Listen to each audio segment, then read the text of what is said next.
चलो बेटा question number 4 के बाद क्वेश्चन नंबर 5 देख रहे हैं। ठीक है, क्वेश्चन नंबर 5 में क्या दे रखा है, इसमें भी बेटा एक फिगर बना हुआ है। कौन सा फिगर है? फिगर नंबर क्या है? 6.17।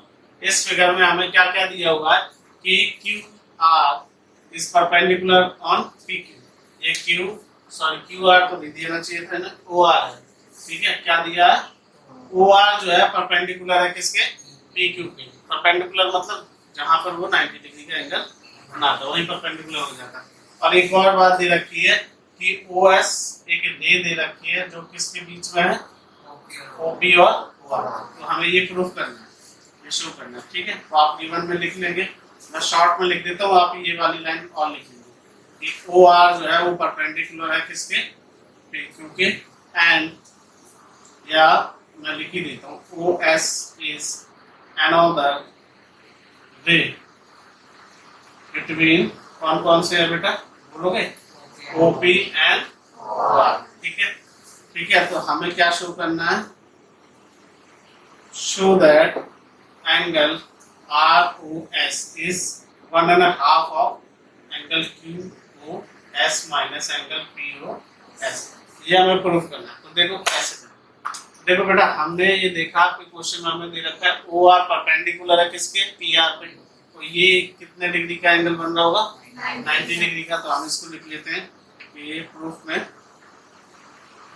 Angle R O Q equal to कितने का? 90 डिग्री। ठीक है, इसी तरह से जब ये इसमें परपेंडिकुलर है तो ये भी इतना कितने का होगा बेटा? 90 डिग्री का। एंगल कौन सा है बेटा? ये एंगल आर ओ पी, ये भी 90 डिग्री का। ठीक है, अब हम आर ओ पी की बात करते हैं। एंगल अगर मैं बोलूं कि आर ओ पी को मैं कितने क्या लिख सकता हूं?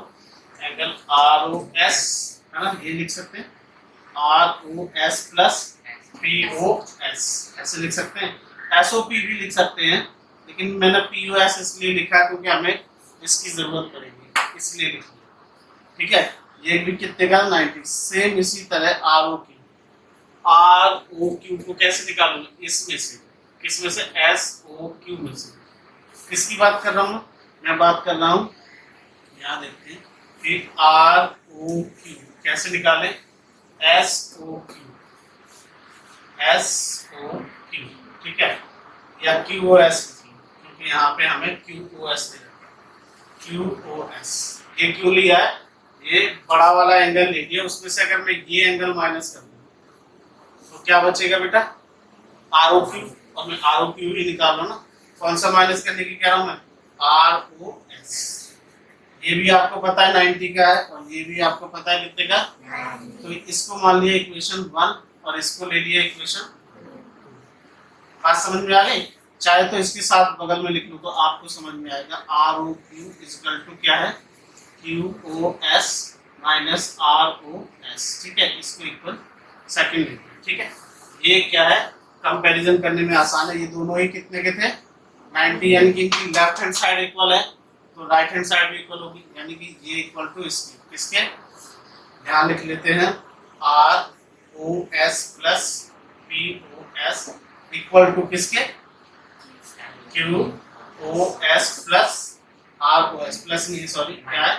Minus R O S. ठीक है, माइनस में आर ओ एस है, लेफ्ट हैंड साइड में आएगा तो क्या हो जाएगा? प्लस का। ये आर ओ एस तो पहले से रखा हुआ है और ये माइनस का इस साइड आएगा तो क्या आएगा? Plus R O S. और इस साइड है क्यू ओ एस, ये इधर जाएगा तो क्या आएगा? माइनस पी ओ एस, है ना। अब इन दोनों को जोड़ेंगे, आर ओ एस और आर ओ एस क्या हो जाएगा? R O S. R O S equal to यहाँ पे Q O S minus P O S, bracket में ले लेंगे। ये 2 है, अपॉन में जाएगा, है ना। क्या जाएगा? R O S equal to 1/2, ये चाहिए था हमें, और यहाँ आ जाएगा Q O S minus P O S. बात समझ में आई? ये अपॉन में आया ना तो 1/2। आप चाहो ऐसे भी लिखोगे ना, इसको ऐसे ही तो लिखेंगे, अपॉन में आएगा तो। ठीक है, तो चाहे ऐसे लिखें या फिर हम आगे 1/2 लिखें, एक ही बात। ठीक है, तो यही हमें प्रूफ करना था। आई बात समझ में? क्वेश्चन नंबर बेटा 5 तक हो गए, क्वेश्चन नंबर 6 देख रहे हैं। ठीक है, क्वेश्चन नंबर 6 में कुछ खास चीजें तो मैंने लिख ली हैं, बाकी देखते हैं क्या क्या दिया हुआ है हमें। यहाँ पे दे रखा है कि it is given that X Y Z is equal to 64 degree. क्या दिया हुआ है? एक्स वाई जेड मीन्स कहने का मतलब ये एक्स ले लिया और ये वाई ले लिया और ये जेड, तो कितने डिग्री का दे रखा है बेटा? 64 डिग्री का। X Y produce to point P. X Y को अगर हम आगे बढ़ाएं तो कहाँ पर? पॉइंट पी तक पड़ता है ये। Draw figure from the given information. इस इंफॉर्मेशन से हमने फिगर बना लिया। आगे क्या दे रहा है? If Y Q bisect angle Z Y P, angle Z Y P को एक वाई क्यू जो है रे है, ठीक है ना, वो इसको क्या कर रही? बाइसेक्ट कर रही। बाइसेक्ट मानिए ये दोनों इक्वल एंगल है। कैसे हैं? इक्वल। ये दोनों एंगल कैसे? इक्वल एंगल है। ठीक है, और हमें करने के बाद क्या कहता है? Find X Y Q. Angle X Y Q angle find करना है, और उसके बाद रिफ्लेक्स क्यू वाई पी। कौन सा? क्यू वाई पी एंगल का रिफ्लेक्स भी बताना है। ठीक है, तो चलो देखते हैं कैसे कैसे करेंगे हम। इसके सॉल्यूशन में हमें देख लेते हैं। सबसे पहले सॉल्यूशन में हमें क्या दे रखा है बेटा? X Y Z is equal to 64 degree. हम देखते हैं वी नो दैट क्या पता है हमें कि अगर ये वाला एंगल प्लस ये एंगल दोनों को ऐड करें तो क्या आएगा बेटा हमारा? एक सेकंड। ठीक है, इन दोनों को ऐड करते हैं तो कितने का आएगा? 180, यही आएगा। ठीक है, तो देख लेते हैं। यहाँ पे लिखते हैं angle X Y Z plus angle Z Y P इसका टू कितना? 180। और ये हमें मालूम है कितना बेटा? 64। तो Z Y P is equal to 180 and Z, कुछ गड़बड़ है? क्या हुआ? ठीक है, अब इसमें यहाँ पर आ जाएगा, कितना आ जाएगा माइनस होने के बाद? हाँ सुखबीर, क्या आएगा? 116, यही आएगा। ठीक है, इतनी बात समझ में आ गई। ये एंगल कौन सा निकला है? Z Y P. Z Y P हमें फाइंड आउट कौन सा एंगल करना था? हमें एंगल करना था X Y Q. X Y Q कितना है बेटा? देखिए ये वाला एंगल है एक्स वाई क्यू, तो मुझे ये वाला एंगल पता होना चाहिए। तो इसके लिए निकालते हैं। सबसे पहले तो हमें ये मालूम है कि ये दोनों एंगल कैसे? इक्वल।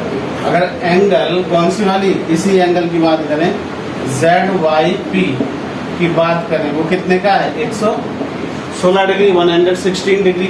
तो इसको मैं ये वाला एंगल लिख सकता हूँ Z Y P, sorry Z Y Q plus Q Y P इसका टू कितना होगा? अब ये दोनों एंगल कैसे हैं? Equal. Angle Z Y Q is equal to है कितने का? क्यू वाई पी का। तो दोनों इक्वल है, तो मैं इन दोनों को सेम लिख लेता हूँ। एंगल ये आ जाएगा मेरे पास जेड वाई क्यू, और इसको भी क्या लिख लूँ? Z Y Q. तो 116 दोनों को प्लस करेंगे तो कितना आ जाएगा? 2। तो यहाँ पे आ गया अपने पास Z Y Q is equal to 116 को डिवाइड कर दें किससे? 2 से डिवाइड कर दोगे तो Z Y Q is equal to कितना आ जाएगा? डिवाइड कर दिया। कोई डाउट? अब हमें बताना कौन सा एंगल था बेटा? हमें बताना था ये वाला एंगल। कौन सा? X Y Q. Angle X Y Q. और एक्स वाई क्यू कैसे आएगा? X Y Z, angle X Y Z plus angle Z Y Q. ठीक है, तो अब देखें एक्स वाई ये क्यू कितने का दे रखा था हमें? 64 का। और ये वाला एंगल अभी हमने फाइंड आउट किया बेटा कितने का? प्लस कर सकते हैं इसको। ठीक है, कितना आएगा? 2 और ये 11 और 122 कितना आया? एक्स वाई क्यू जो है एक्स वाई क्यू हमारा 122 आ रहा है। ठीक है, कितना? हाँ 122, 122 बोल रहा है। ठीक है, चलो 122। चलो अब इसके बाद हमें एक और एंगल बताना था। कौन सा? Q Y P is equal to का उसका सॉरी रिफ्लेक्स। तो हमें ये तो मालूम है क्यू वाई पी कितने का है? क्यू वाई पी अभी हमने निकाला था ना, दोनों एंगल कितने के निकलेंगे? 58 के, है ना। तो अगर हमें कौन सा निकालना है? रिफ्लेक्स कौन सा? Q Y P. कैसे निकलेगा? 360 माइनस 58 माइनस कर लेंगे, कितना आएगा ये? 302। ठीक है, तो ये दोनों एंगल जो हमें चाहिए थे, एक एक्स वाई क्यू, वो कितना आया? एक्स वाई क्यू अपने का 122 डिग्री। ठीक है, और एक एंगल चाहिए था reflex of Q Y P, तो reflex of Q Y P कितने आया? 302 का। बात समझ में आ गई? कोई डाउट किसी को? चलो।